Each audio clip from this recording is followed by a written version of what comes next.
guys, it's Ayla Melendez, aka Real Estate, your host of the Chronicles R.E.I edition, and today we're here for episode 3 with J.R. Hernandez. Thanks for having me. I appreciate you. Thanks for coming out. I first wanted to get into what you actually do right now, because you are an owner of a whole operation. So what we do right now is we wholesale a lot of real estate in San Antonio and surrounding areas, and we're investors. So, we pick up properties to rent, Airbnb, flip, and looking to get into land development. Next. Wow. Yeah. So you do like a plethora of things, not just wholesale. Well, yeah, I mean, they all benefit each other, it's like, we try to build on top, right? So we don't get into I don't like to get into any other type of industries. I know what I'm good at, and yeah. That's good. Stick to what you know. What inspired you to get into the real estate industry? Actually, I don't know. So when I first started, I was actually in remodeling and construction background. I've always just liked that work. I don't know, there's just something about just driving by since I was a little kid and I see new construction and I would just be like, yo, that looks cool, right? And so I really wanted to build houses. That was my thing. I still haven't built a house to this day. But so I started in different types of companies, landscaping, remodeling. I got up to $100,000 remodels, big, huge remodels. And then I started working with all the investors in town. And, one day I met this investor that was, he was real young like me at this time, it was a while back. And, he was just impressed with being able to do $100,000 remodel all by myself with no subs. I had my own crews. Wow. I mean, minus the big ones, right? I never did. You have to sub out the electrical because you need a license. I didn't have a license. ACs, foundations, where you need to pull a permit, I didn't do that. So I did all basically the cosmetic siding, everything, all bathrooms, flooring, sheetrock, texture, everything. And anyways, I was impressed with him. I was like, yo, you're impressed with me, but you're the one with the freaking, $100,000 remodel. You got 10 jobs going. How do you do it, man? Because I wanted to do it. And he told me to get my license, look into investment brokerages, and learn about wholesaling and private money. And ever since then, I just quit construction. Literally, that was my last job. Clean my hands, going straight into it. Wow. Mm-hmm. So you took action on that quick. Quick. Once I saw that side, I was like, man, it's just pushing paper at that point. Well, since you started with construction, does that play a big part in what you do right now? Oh, yeah, most definitely. I mean, it did a huge impact because I think it was an upper hand in wholesaling because a hard part about wholesaling is not knowing what it really costs to fix the house. So that's where your offers get messed up, right? Because the ARV is you can teach anybody how to get an ARV very quickly. I'm in an hour, right? It's data, right? But repairs, that's the X factor where people win and lose as investors and wholesalers. Because if you're off 10, 20K, there goes your whole assignment fee. So and then especially when you haven't remodeled a house, you have no idea, and people are using a calculation, 1,000 square feet times 4, and it's never the cost of that. Or it could be way less, and you're overbidding, and you could have got it for way less. So that right there, I would literally go in the houses and just line by line and come over repair, because I knew how to do everything. A roof, sheetrock, texture. You did your own bid for a wholesale deal. Right. So that was definitely an upper hand, I would say, definitely. That's dope. Because you literally, whenever you can go in a house and you can calculate it, your numbers off top. You know where you need to be, you know where you can sell it, and then you know multiple exit strategies too. Right. It's a deal. Yeah. If I get it at this number, I'll buy it. You know what I mean? It's a deal. Exactly. So yeah, definitely. I think that's where a lot of wholesalers and investors, they lose because they don't know that. And so if you're watching this and you're trying to get into investing or wholesaling, that's definitely the X factor that you need to study the hardest. That'll make you separate you. Your numbers are everything. And then especially whenever your numbers are off, it makes people not trust you or want to work with you. Exactly. It literally takes one deal for someone to be like, I know when I get his emails. Right. You know those people. Yeah. We know those people. Those are the ones you don't want to be that guy. Exactly. You don't want to be that guy. You get that email and be like, oh man, your numbers are your reputation. Right. Yeah. How has it helped you with being a social media influencer? Actually, it's helped a lot. So I get deals sent to me every day in my inbox. And it fuels our company. So, we're able to help wholesalers. Not only do we help sell their deal, but we help educate them. So for instance, somebody's in my inbox and they're like, hey, JR, I like your videos. I'm trying into wholesale and I got this lead. And I'll be able to pair them with somebody on my team to help them navigate through the whole transaction. make an offer, get it under contract, and then we even sell it for them. We're providing service for like wholesalers. But not only that, but it's cool because we're able to, through social media, meet a lot of people I don't think I would have met otherwise. So you're providing value and instant reciprocation. Pretty much, yeah. That's good. But that's good that you take on new people and you're like, hey, you can earn while you learn. Exactly. So it's like a double win. Yeah, and then we just team up and become, essentially we're partners, and that's our goal, to partner up with everybody in the city. Because we're not trying to be nationwide wholesalers. Yeah. Like, that ain't my thing. Yeah. Like, you're trying to create a niche where you are. Right. We love this city. We're from this city. We're familiar with, the city, the market. Because, once you start getting to nationwide, like, let's just say go to Dallas or Houston or Atlanta. Like, I've never even been to those cities. Like, one street can be $100K off ARV that I didn't know. But in this city, I know. You know what I mean? So I think it's an advantage. That's good to maximize. So speaking of the market here, what do you think is going on with like the wholesale market in San Antonio? I think this last, little housing with the interest rates going up and stuff, it took an impact. I think every real estate investor felt that. If they say they didn't, they're probably lying. Because everybody that I know that I talk to, they say they've definitely felt it. But I think that wholesaling is good right now. It eliminated a lot of people that weren't serious. Yeah. And it made everybody who is professional stronger, I think. We did switch from like it being such a seller's market and sellers being spoiled, but now it's like the rabbit has a gun. Yeah, it was actually like a little buffer zone for like 3-4 months of sellers not cooperating because, they still think they got the offer from, last 3 months when it's not there no more. Like, they should have took the offer, but it's not there no more. Yeah. It's like whenever you see a seller calling you back, you're like, hold on, what's going on outside? Yeah. So it was just like a little buffer zone, Yeah. I agree. Whenever you have like a strong market, I know more people come in as well as like the market goes down.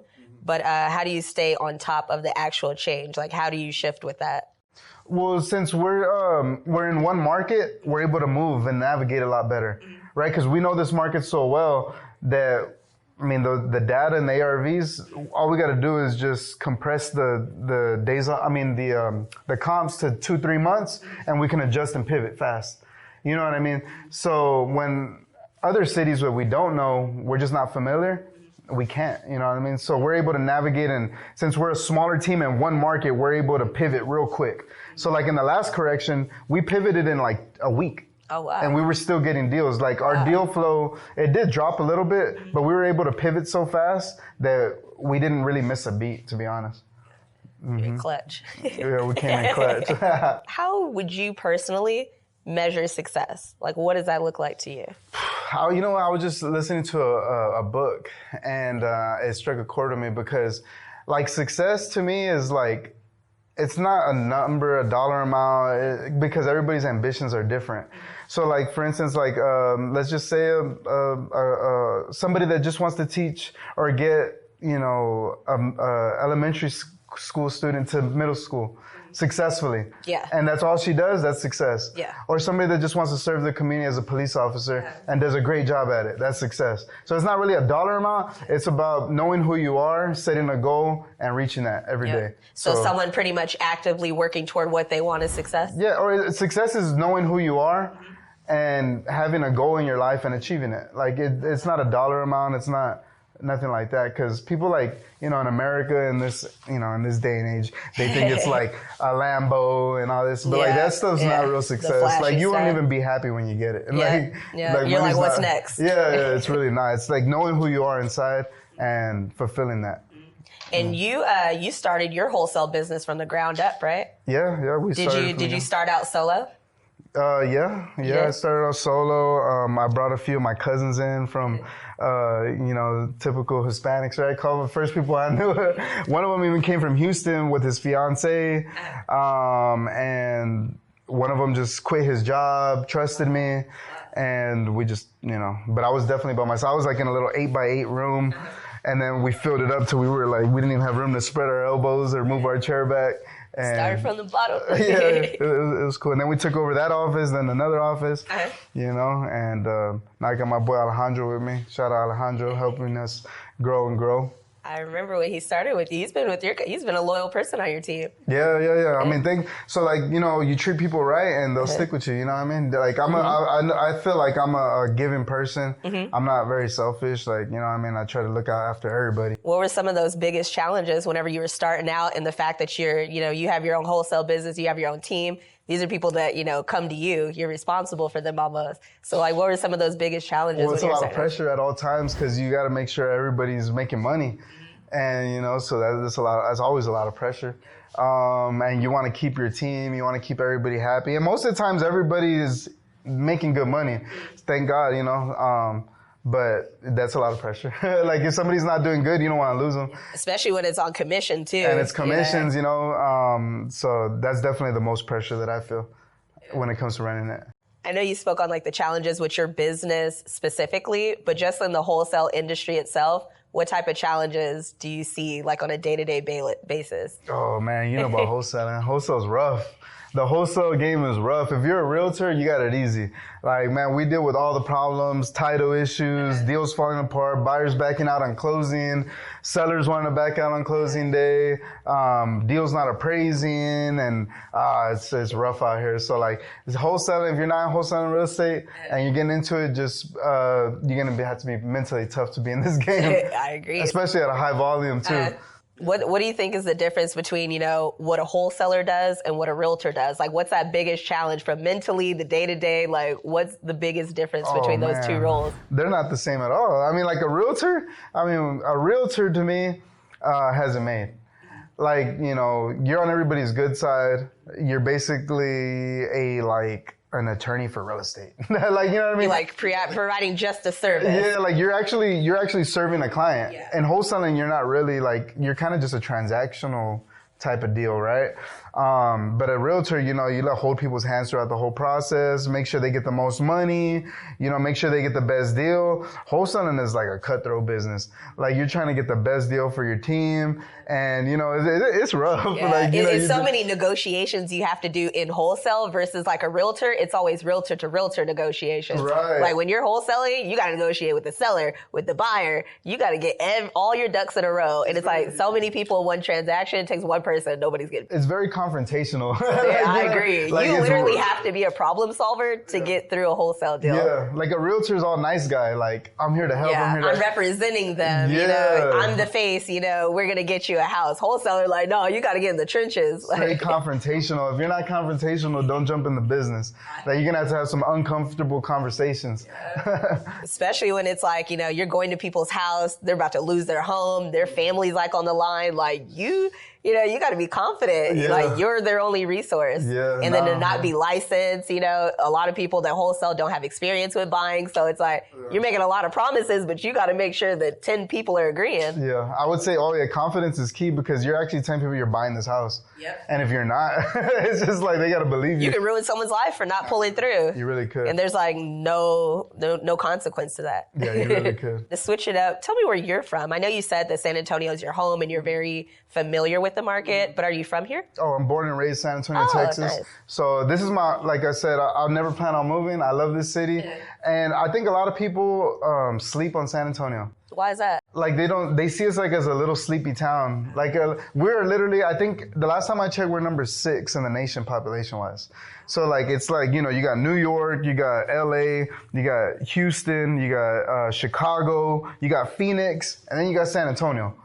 Like, we're that big. Yeah. And people just don't see us that way. Why do you think that they kind of sleep on San Antonio? Do you think they're comparing it to like Houston and Dallas, like a party life? Or what do you think? I don't know what it is about it. Cause I mean, we are a big city and we don't get that respect, I guess. Like, people just always clowning on San Antonio. Like, it's boring, this and that, or not. Like, I literally was on Facebook yesterday and you know how we're having an event like this, like, I think it's tomorrow or something. And they were like, man, San Antonio is so boring. There's nothing to do. And I was just like, you don't know the right people, right? This is a military capital, like, it's so diverse here. Like, if you don't like this city, it's like, why? I mean, I don't know. I don't know what it is. I'm from here, so I'm biased. But yeah, I just feel like we don't get the same respect. But we got everything going for us. Like, I think in the next 20 years, we're going to be a huge metro city like Dallas, Fort Worth. You know what I mean? Between Austin and us. So like in the next 20 years, and there's a lot of big companies coming. You know, we got a lot of huge tech companies coming, and it's just gonna boom. And you know, we're better priced than, you know, Austin, Dallas, Houston, and we have a lot of good things coming for us. So I agree. Be on the lookout for us. This is your city, JI. Yeah, it's our city. How I'll influential? be the mayor one day. I'll put on camera. Let's speak it into Mayor existence. Hernandez. I'll vote for you. I'm just joking. They're like, vote for me, I'll sell you a house too. How influential was your community on who you are today? Oh, I think it's big. I mean, I feel like San Antonio's in me. You can see it. Like, you know what I mean? Like, Proud, that's yeah, good. I'm proud. Like, I mean, we're a Hispanic community, right? So, but we're like different though. Like, we're like Tex-Mex. Right, so that's, like that's we're a good not way to put it. like that. That's how we are here. We have our own style of food. We have our own style of music. We have our own style of clothes. Like we're not like we're Tejanos. Like so, I think that's huge. That's definitely me. Yeah. I know you said that you care about people. Where does that come from? I don't know. Did it root from like at an early age? Was it something that you were just like, you know what, I've been through this and now I'm in a position I want to give back? Like, where did that come from when you're caring for people? Honestly, I don't know. I'm trying to think of the answer to that. I wasn't thinking of a cool answer, but I don't know. I think I've always just been naturally like a giving type of person and a caring type of person. And like try to influence people in a positive way. I don't know where it comes from, but it's just in me. I don't know. Yeah. That's good. It's not on me, it's in me. God did. What was the most difficult decision that you've had to make just to build the life that you have right now? I feel like I had to sacrifice a lot of personal relationships. Like I'm still single and no kids, you know what I mean? But it was like part of the sacrifice I had to make to get, because I work a lot, you know what I mean? And I couldn't. I mean, now I'm older and I'm ready, but like in my 20s and stuff, I was like no long-term relationships for me because I'm focused, you know what I mean? I don't want to have a kid or something and throw me off, you know? So I think that was a huge decision in my personal life. That I think it was the right decision. I think so too. Because now I'm happy where I'm at in life. I think so too. But that was the best time to focus on yourself is when, you know, you're not in a long-term relationship, when you don't have kids, because it's like you owe it all to yourself. Right. And I was just seeing like, you know, my friends and family getting into that, and it just really, you know, like it's a lot of responsibilities. Yeah. Now I do have a lot of responsibilities, but I'm good now. I can take a responsibility. But when you're barely coming up and figuring out who you are in the world and trying to figure out your career and stuff, it's difficult because that can really, you know, derail you. I'm the same way, single, no kids. So I'm just like, hey, all I have is me to focus on. I feel like that's the right way to do it. But, you know, life happens and then you pivot the best that you can. But it was an actual sacrifice. Like, it was like an actual mental decision. Like, I'm not getting into a long-term relationship. Oh, okay. You know you what were I mean? intentional about this. Like, if I got too close, like, I was like, because I know what's going to happen. At the end of the day, like, the people around you should respect it. So, you know what I mean? Like, whenever you're sitting here telling someone, hey, I got to focus on me, anybody that's against that, you already know that's somebody that shouldn't even be on your journey. Right. And like, shout out to everybody that, you know, didn't go that route, but it was just a personal decition, you know what I mean? So, because I think family's a beautiful thing. Yeah. You know what I mean? So. I agree. What are, like, some of your favorite restaurants in San Antonio or any social places you go as well? I like Italian food, personally. I like Italian food. I like a lot of Tex-Mex food. Ojos Locos. Ojos Locos. Yeah, I like Ojos Locos. Yeah, we'll go have some wings. But no, I'm a foodie. I like a lot of. I like the Spurs. I'm a #1 Spurs fan. If you ever go to a Spurs game, you'll see me there. You're always at a Spurs. I'm always at the Spurs games. I like. I don't know. We go to Rita's. I love Rita's. I love going to the Riverwalk. I love. I don't know. I'm a foodie, but I don't think I'd like eat anything specifically to San Antonio. Like, I'll go to Olive Garden and stuff like that. Like, I don't know. Yeah, the food's good. I'm going. Golden Walk. Shout out Golden Walk. I love me some Chinese food. Goros. Yeah, exactly. What motivates you just to keep pushing things whenever it gets tough? Like, what is like your motivation to get you through that? I feel like I have an internal drive that. Like my self-image of myself is like, so like, you know, the name of the company is Clutch. Yeah. So I grew up into sports. I love sports, like with a passion. And the reason I grew up in sports and it affected my self-image was because like the Spurs. So growing up from when I was like literally like, I would say 10 years old, 12 years old, we were winning championships. And so I always saw the pinnacle, the championships, you know what I mean? And I was really into sports all the way until I was like 25, we were winning championships. So that's like a big decade of excellence. And I was really, really into sports, and I would see the people like we'd play like Kobe and LeBron and Allen Iverson, and I was really obsessed with basketball. And I would always like look at that and be like, damn, they're dope. Like, what sets them apart? Why are they so special? And like, I would always just try to like make myself feel like I want to be like one of them somehow. I'm not a basketball player, but you know what I mean? Like, there's no way, I'm too short. But like, I want to feel what that feels like. Not that I'm anywhere near those guys, but just like, that's excellence, that's greatness. And I want to see like what I could pull out of myself. So like, when I go through things like, you know, waves and stuff in life that come at you, like I don't let it affect me. It's not that. It's just like, what's next? Like, that's just who I am. Like, we're going to keep elevating no matter what.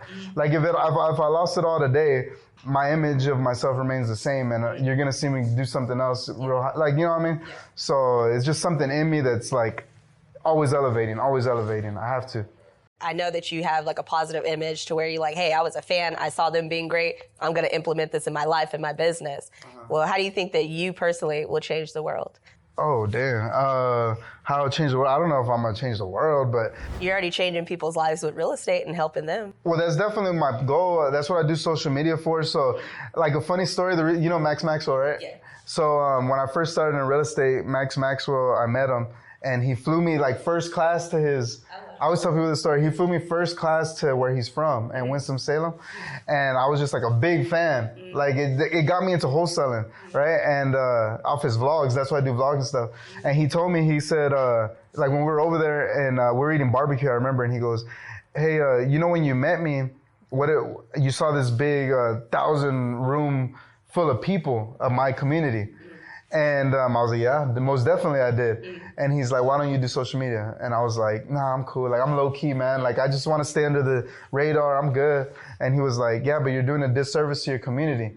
He's like, nobody looks like you that can inspire the people that look like you and to do real estate. And that could like change the impact of the whole community. And I was like, dang, I was like, that's deep. And I really liked the way that sounded. So you never thought of it on that level? I never thought about it like that. Like, cause I was just being selfish, right? So I was like, ever since that day, I started vlogs.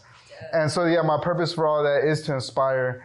I mean, it's not just my community. Whoever I inspire, but definitely like to inspire people that it can be done. That's dope. That's dope that he flew you out and you got to see it firsthand. Really dope. It was really dope. And I do that to this day. Like, since he did that for me, I do that to this day. Like, I'll pick random people in my Discord group or on my Instagram to come to the office and hang out with me for a day. Because I know, like, to me, it's really not that much, but to them, it could be a huge impact. So, like, I do that often, like, honestly, like once a month.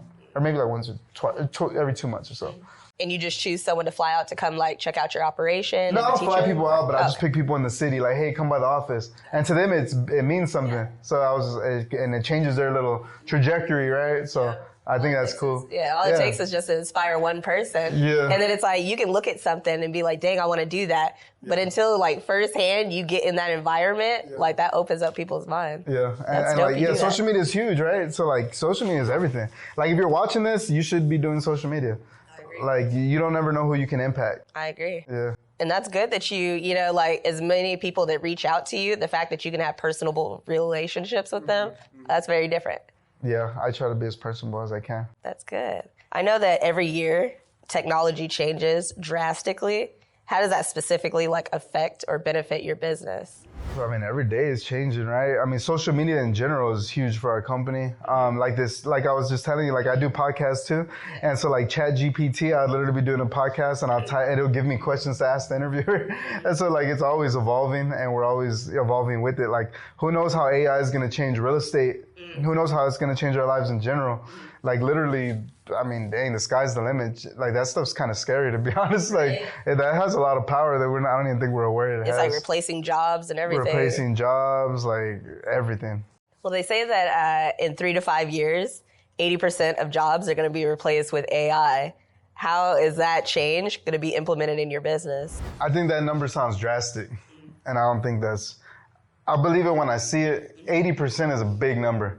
That means that the world would not look the same in 3 to 5 years, so I'm not even going to think about that. You're going to cross that bridge when you get there? I'm going to think about continuing to build my business and helping where I can. But, I mean, you know, you're always going to need the human element, you know, in wholesaling at least. right? You know, so and that emotional intelligence. yeah, because I too. mean, we battle out with like the huge tech companies in wholesaling, right? You got Open Door, you got all these people, and we're winning. Why? Because we're here in the market and we're face to face, and we're not just some online or over the phone thing. So that's the human element, right? Emotional. We're emotional beings, so that's always going to be a factor that you can't overlook. And then plus, whenever you're doing transactions with like the older generation, not everybody wants a text message. Not everybody has an email. Like think of how many times you had to print out a contract and drive to someone's house to sign it. Right. So it's like you're at the end of the day, you're still going to get people like that. Right. And whenever it's, you know, the artificial intelligence, it's all technology. So it makes it less personable.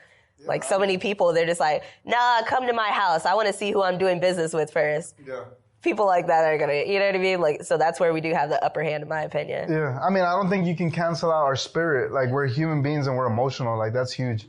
And I don't think you can just replace everything with a robot. I agree. Or whatever, not a robot, but, you know, artificial intelligence. But we'll see. But I think it's dangerous, and I think it's in the wrong hands, it can be scary too, you know? But, I mean, we'll see where it goes. It's new. It's a baby. It's like, you know, so we'll see.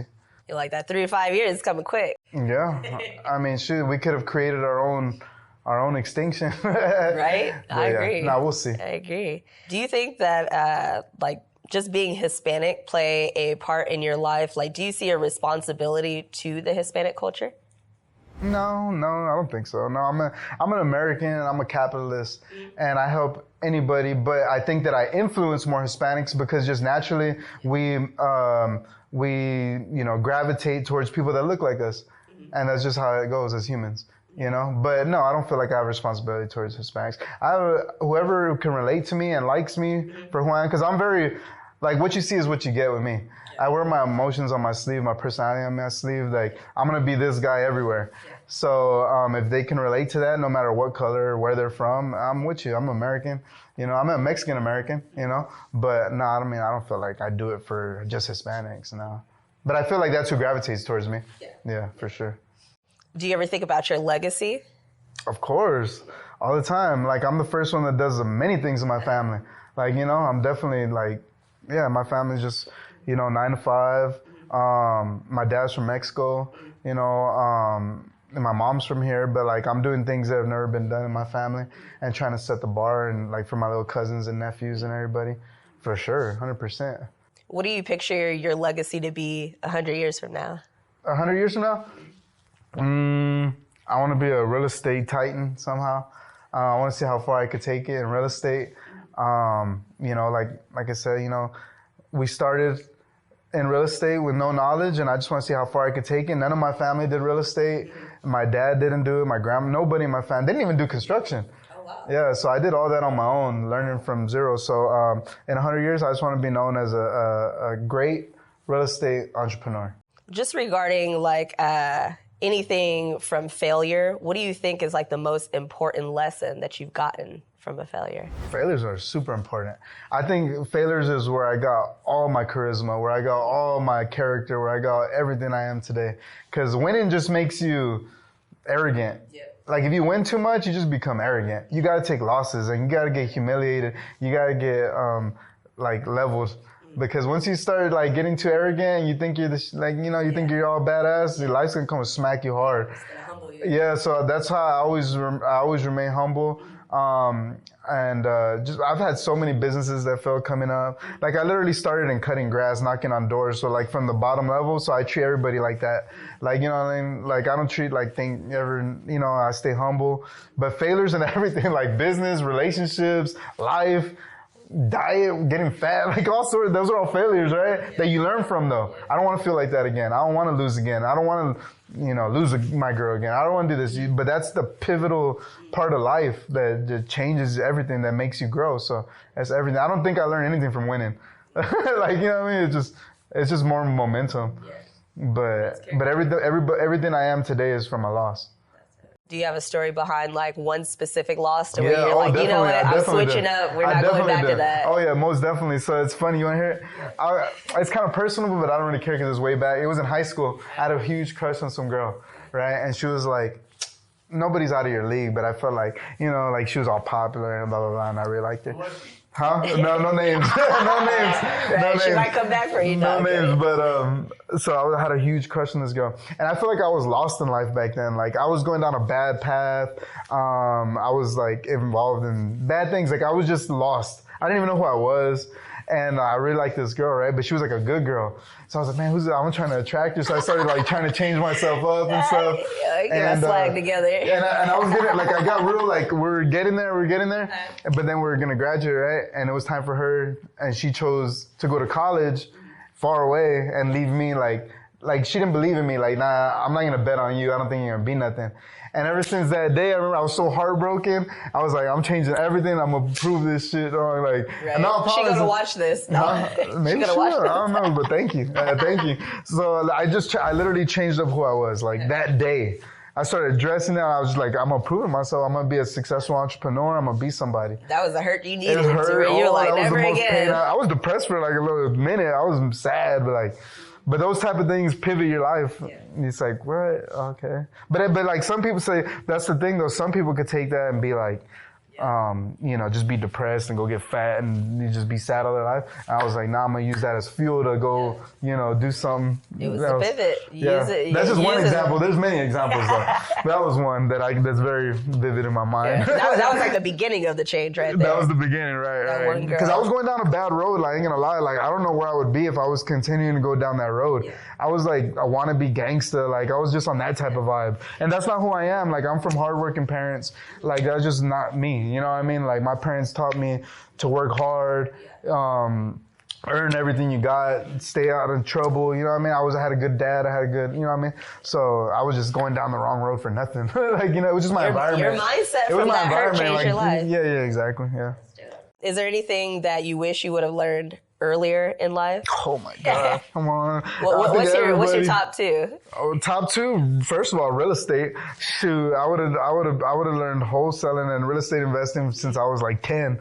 I would have started making cold calls at like 8. I'd be retired at 16. As soon as I learned as how to talk, I should have been making cold calls. You were just going to say, forget school? Yeah, shit. I mean, school to me is not necessary. You know what I mean? School to me, college, all that is not necessary. So you think a trade is always better than? Oh yeah, public schools and colleges are going out of style. Like that ain't gonna. I don't know how much longer that's gonna be a thing. You know what I mean? That was made by, the very wealthy people to keep society under control. I feel like, right? Like to keep you in that type of mindset. Even public schools, 9 to 5. Yeah. Why did they create that? So they can get their parents out of the house to work 9 to 5, right? And get you in that mindset already. So, I mean, we still do it to this day, right? But I think public schools and all that's going out of style. Like something's gonna happen. Something's gotta happen. My perception of it is like school kind of teaches you how to be a worker. A trade school kind of teaches you how to be like an entrepreneur. Right. Because trade schools, you can learn how to do like Amazon right now. You can learn how to do crypto, stock exchange. You could there's so many ways to do things. Wholesaling, right? Specialized knowledge is what you call it. Specialized knowledge, because school didn't teach me shit. Yeah, I agree. I left school, I don't remember what I learned in there. I mean, I learned about spelling, the Alamo. I know about the Alamo. I know about. It's your city. Yeah, I know. That's about it. Yeah. I still don't know algebra shit. I don't know what the hell that was. Same. I was like, I got a calculator. I'm not even. Yeah, shout out to my school teacher who said I'm never gonna have a calculator in me at all times. Yes, I do. Smartphone. Yeah.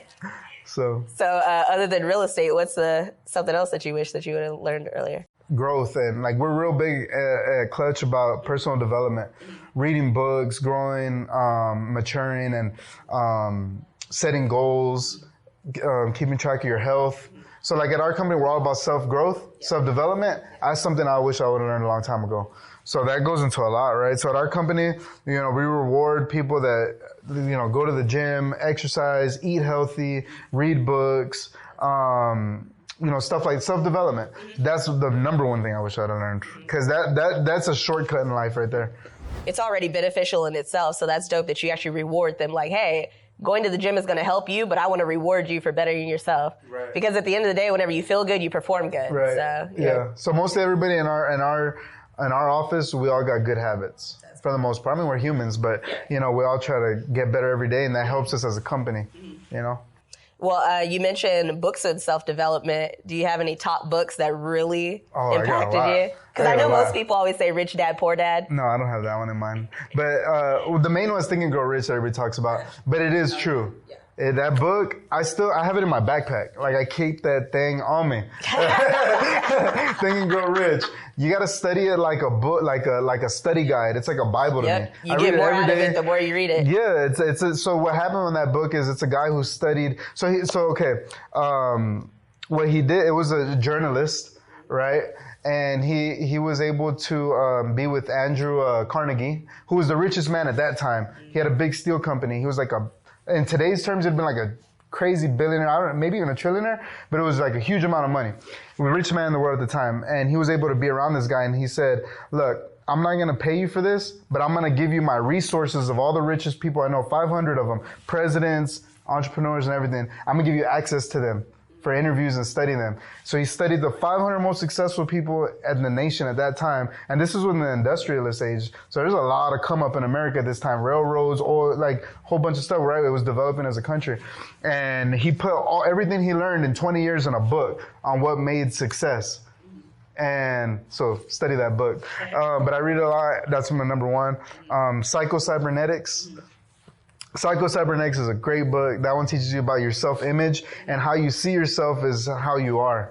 It's an internal, it's in your subconscious mind. So all my studies on subconscious mind, I love that subject. That's my favorite subject. Do you listen to Bob Proctor? I love him. I study him. Yeah. Like the fact that he has all that on YouTube. But there's new versions. Like Bob Proctor's kind of the outdated one. I still listen to him a lot. But now it's like Joe Dispenza and people like that. Oh, they're like on some next level 2023, the updated version. So that's my favorite subject, subconscious mind. And but anyways, so Psycho-Cybernetics, read that book.